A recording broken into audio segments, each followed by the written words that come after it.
এইজন্য কোন জেলা নিয়ে ঠাট্টা করা যাবে না। আসেনি নোয়াখালী কই গালি দেয় হারাম, আসেনি কুমিল্লারি তোর কই গালি দেয় হারাম, আসেনি বরিশালের ছেসরা কই গালি দেয় হারাম, আসেনি। বাংলাদেশের 3টা গালি প্রসিদ্ধ, কুমিল্লার ইতর, নোয়াখালী, বরিশালের ছেসরা, হারাম কাজ। বলেন কি?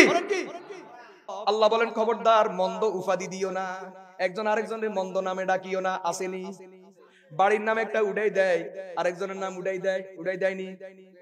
হ্যাঁ, ঠেন্ডাগো বাড়ি আসেনি, গুয়ালাগো বাড়ি, সরে গেলে এগুলা পাওয়া যায়, গুয়ালাগো বাড়ি আসেনি, হেটকান্যাগো বাড়ি আসেনি, কথা কয় না? হ্যাঁ, আরো আছে কোন নাম, আপনারা কোন না, 2-4টা নাম কোন না? এরকম বিভিন্ন রকমের বাজে নাম উঠাইয়া দেয়, আসেনি? অনেকে আছে এই বাড়ির বদনাম ডুবানোর জন্য গরু জবাই করি খাওয়ায়। কি জবাই করি খাওয়ায়? গরু জবাই করি খাওয়ায়। উদ্দেশ্য হলো বাড়ির নামটা যেন সবাই বলে যে একটা সাইনবোর্ড লাগাই দেয় অমুক হাজি বাড়ি, অমুক হাজি বাড়ি লাগাইয়া সবাইরে দাওয়াত দিয়া খাওয়ায়, যাতে করে মানুষ এই নামটা প্রচার করে, ওই নামটা যেন ভুলে যায়। তো মানুষ প্রতিদিন জিজ্ঞাসা করে কোত্থেকে দাওয়াত খাই আসতেছেন, ওই বাড়ি থেকে, ওই যেটা যে বদনাম ডুবাই ফেললা, তার মানে এতদিন যারা জানতো না এখন হেরা সহ জানে। এরকম বদভ্যাস আসেনি? আরেকজনের নাম উড়াই দিছে একটা, ওর কত সুন্দর নাম আছে, আসেনি? ওর পদবি আছে কিন্তু একটা উঠাই দিছে, এরকম ঘটনা আসেনি?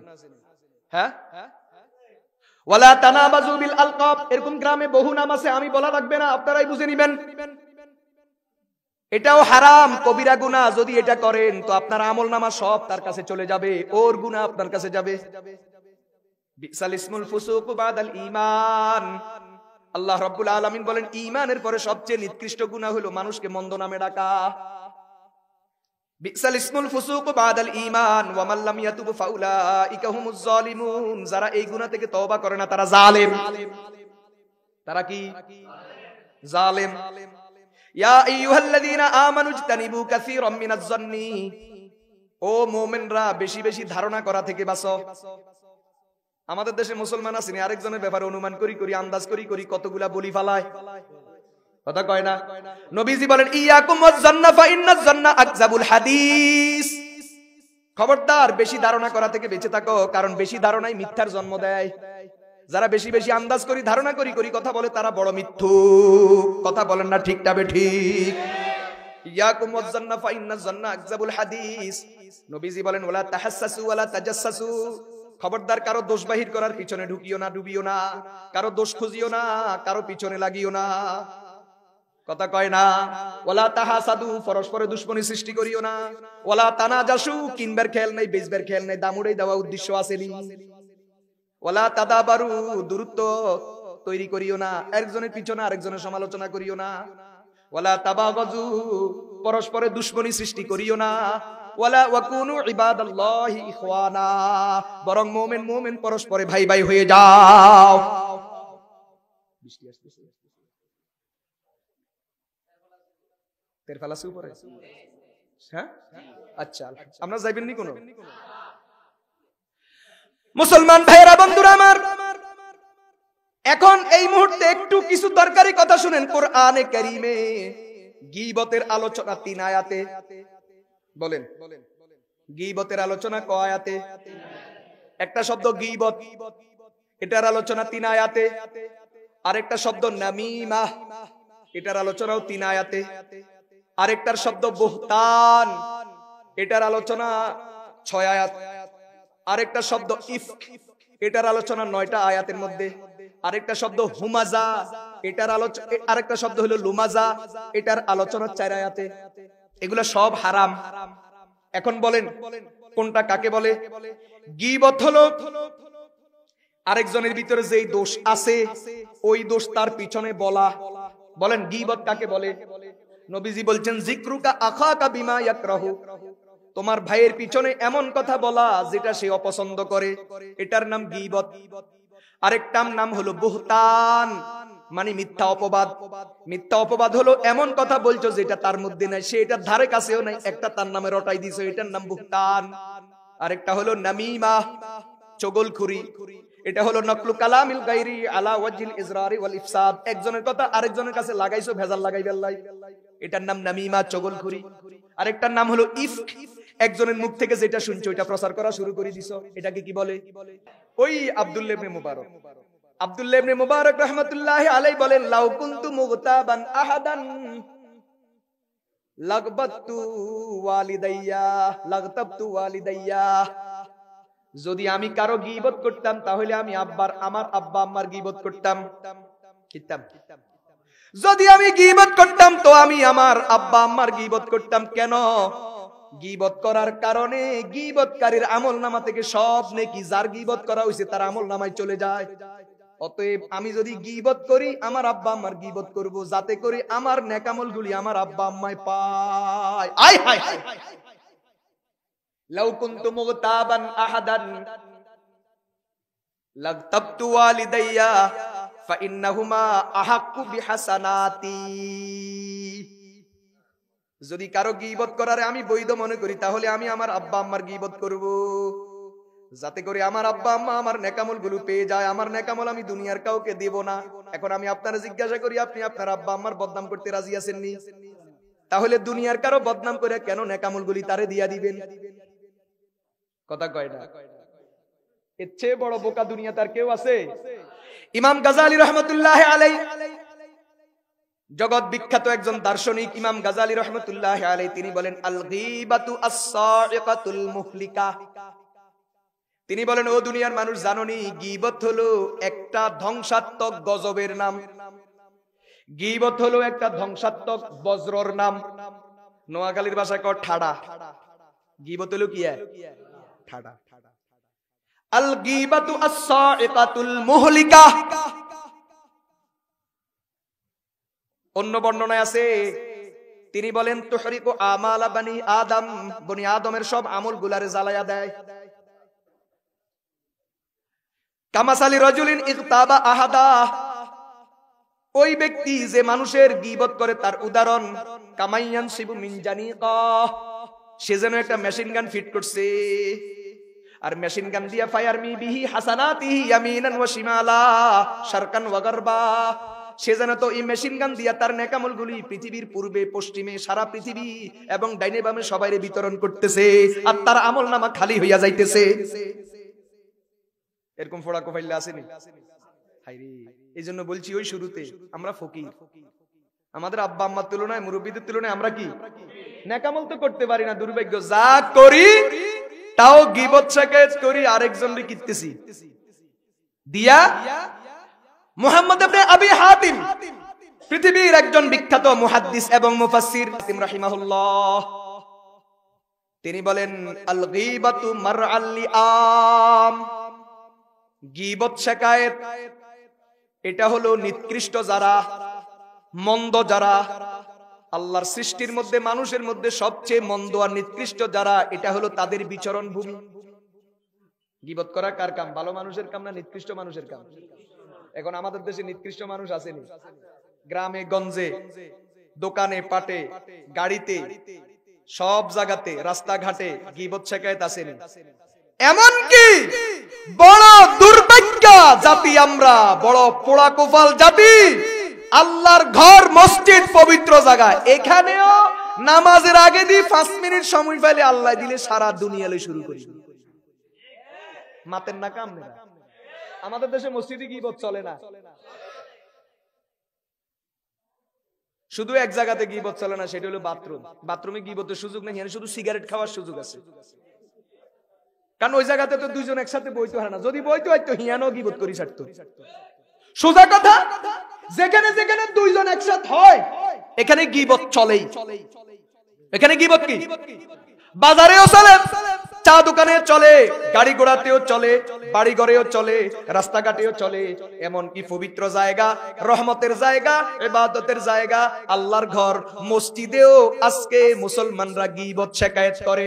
এমনকি আমি দেখছি হজ করতে যায়, তওয়াফ করে, জিয়ারত করে, মসজিদে হারামে বসি বসি, মাতাফে বসি বসি, বাইতুল্লাহর সামনে বসি, মসজিদে নববীতে বসি বসিও সেখানে গীবত শাকায়াত করে। আমরা ঠিক আছে, আসতে কইছি, আমি চোখে দেখি বলতেছি, চোখে দেখি। হজ করতে যায় মসজিদে হারামে, মসজিদে নববীতে, বাইতুল্লাহর তাওয়াফে, মাতাফে, সাফা মারওয়া সাইতে, কোন জায়গা বাদ নাই। সুযোগ পাইলে সেখানেও গীবত, মসজিদেও গীবত, বাইতুল্লাহতেও গীবত, মসজিদে নববীতেও গীবত, বিমানেও গীবত, বাসেও গীবত, গাড়িতেও গীবত, দোকানেও গীবত, মসজিদেও গীবত। শুধুমাত্র একটা জায়গা বাকি আছে গীবত নাই, সেটার নাম বাথরুম। কারণ বাথরুমে দুইজন একসাথে যাইতে পারে না।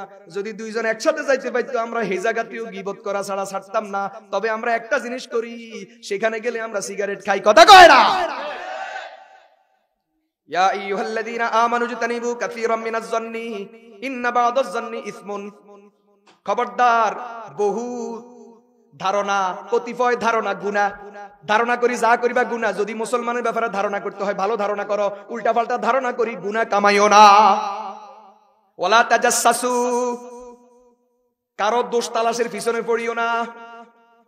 ওয়ালা ইয়াগতাব বা'দুকুম বা'দা, একজন আরেকজনের গীবত করিও না। আইয়ুহিব্বু আহাদুকুম, তোমাদের কেউ কি পছন্দ করিবনি আইয়াকুলা লাহমা আখিহি মাইতা, তার মৃত ভাইয়ের গোশত খাইতে। গীবত করা মানে মরা ভাইয়ের গোশত খাওয়া। মরা ভাই কিল্লাই কইছে?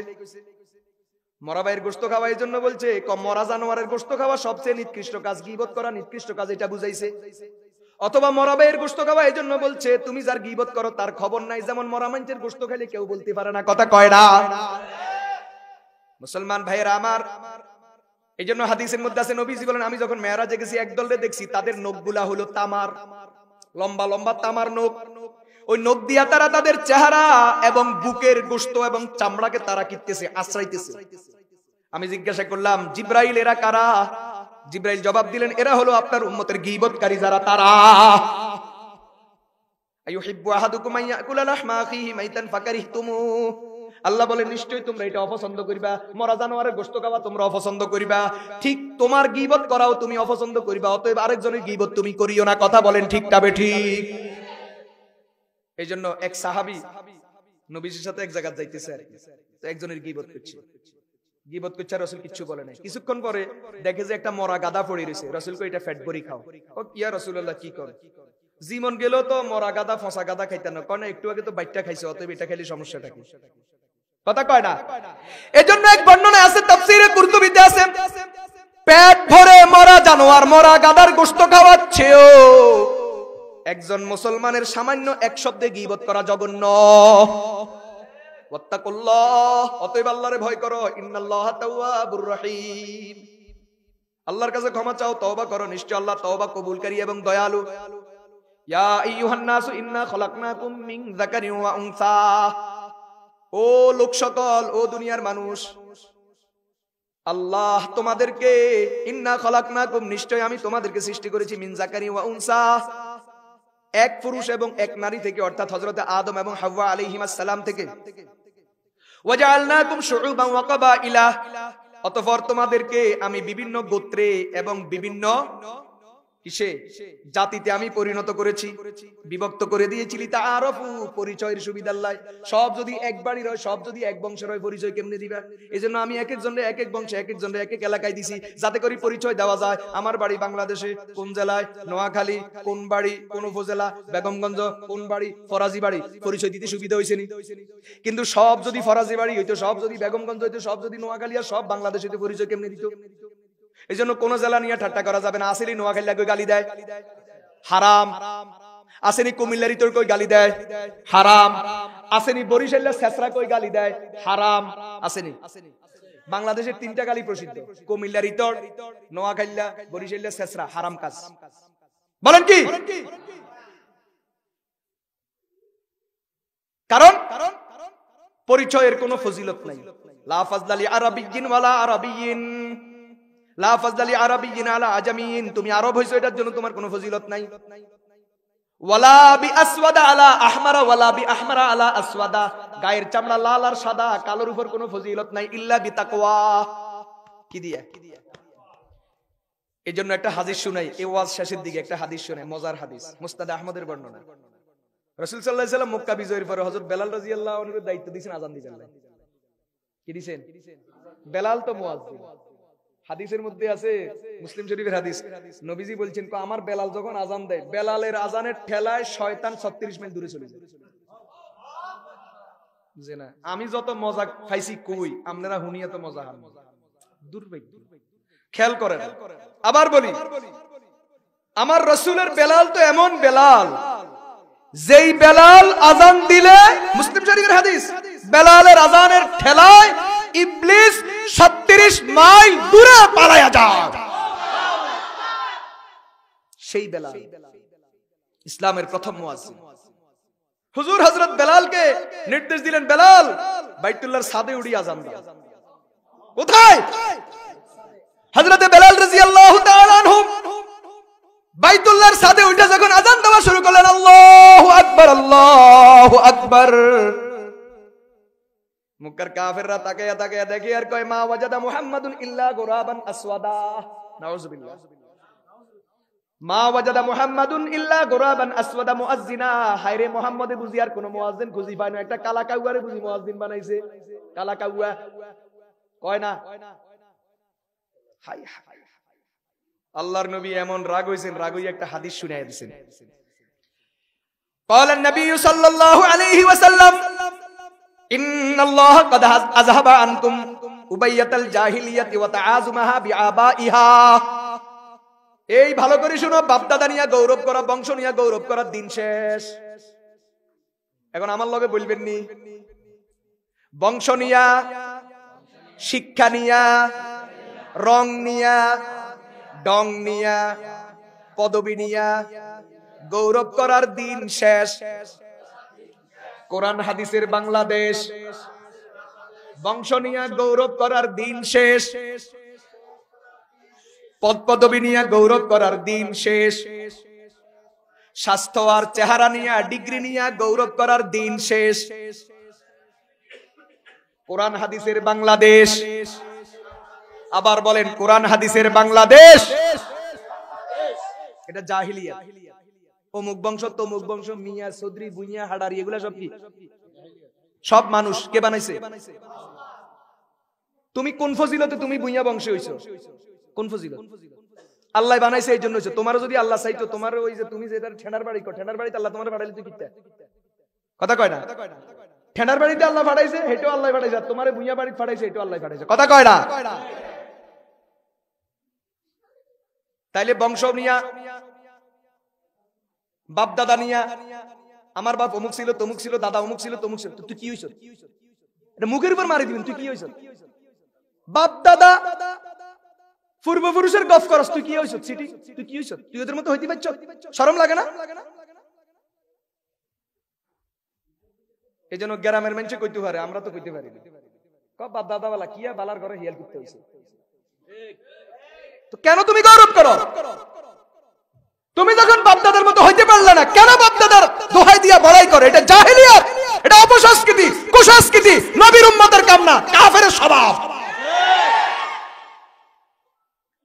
قال النبي صلى الله عليه وسلم ان الله قد اذهب عنكم ابية الجاهليه وتعازمها بآبائها فالناس رجلان নবীজি বলেন মানুষ দুই প্রকার মিয়া চৌধুরী বুইয়া ফাডারি জমাদার দোয়াদার তেয়াদার বাঙালি হিন্দুস্তানি পাকিস্তানি আরব আজম কোনো ভাগ নাই ভাগ দুইটা ফান্নাসু রাজুলান রাজুলুন বিররুন তাকিয়ুন কারীমুন আলাল্লাহ এক প্রকার হইল নেককার মুত্তাকি আল্লাহর কাছে দামি আল্লাহু আকবার দুই নাম্বার ওয়ারাজুলুন ফাজিরুন শাকিয়ুন হাইয়িনুন আলাল্লাহ আরেকটা হলো বদকার নষ্ট পাপিষ্ট আল্লাহর কাছে নিকৃষ্ট ঘৃণিত তুমি কোন কাতারে আছো ক মিয়া বুইয়া ফাডারি চৌধুরী পরিচয় দেওয়ার দিন নাই দিন শেষ কোরআন হাদিসের বাংলাদেশ তুমি বলো তুমি কোন দলে আছো কেন আল্লাহ রাব্বুল আলামিন নবীজি বলেন এর কারণ কি জানো আন্নাসু কুল্লুহুম বানু আদম কারণ হলো সব মানুষ আদমের সন্তান মিয়া বলো ফাটোয়ারি বলো ভুইয়া বলো চৌধুরী বলো জমাদার বলো দোয়াদার বলো তেয়াদার বলো অমুক বলো তমুক বলো মুসি বলো কামার বলো রিকশাওয়ালা দিনমজুর কামলা আইল্লা বদলা জাইল্লা যা বলো সবাই আদমের সন্তান আর ওয়া খালাকাল্লাহু আদামা মিন তুরাব আল্লাহ রাব্বুল আলামিন সবাইরে মাটির থেকে আদমকে মাটির থেকে বানাইছেন অতএব তুমি আমি আমরা সবাই মাটির আদমের সন্তান কথা কই এখন শেষ একটা উদাহরণ দিতাম নি মনে চায় না ছাড়তাম তারপরও ছাড়ি দিন দেরি করতেন এটা উদাহরণ দিই, মজার উদাহরণ। মোল্লা আলী কারি রহমতুল্লাহ আলাইহি লিখছে,